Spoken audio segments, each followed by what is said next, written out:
Hey, what's going on, guys? In this video we are going to see the difference between public and private.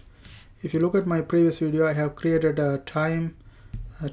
Basically I created military time and also the regular time, all these things. Here what we are going to see is we are going to see the private and public. Here we have something called private, right?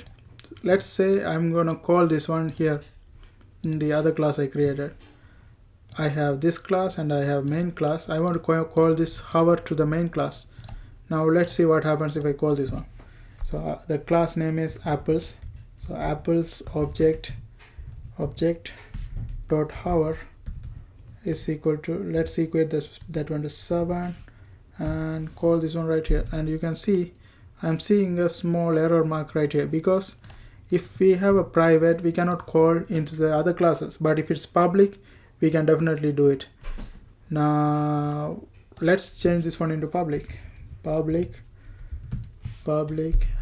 this and if you change this one, you can already see the error will be removed. That's the difference between public and private. If it's public you can use it in many classes, but if it's private you can only use it only in this class, private. And we have seen something like we can also, if we have hour minute, if you want to set hour minute second to something, we can just put it right here and also change it. Hour, let's say 1 hour 2:20. Let's see what are we getting. 2 minutes 3 seconds, something like that. So if I go and run this one,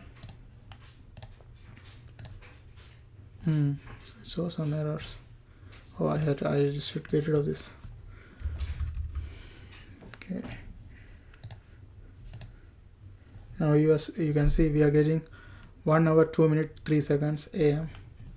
And that's all in this tutorial. I hope you guys find this video helpful. Thanks for watching, and don't forget to subscribe my channel. See you guys in my next video.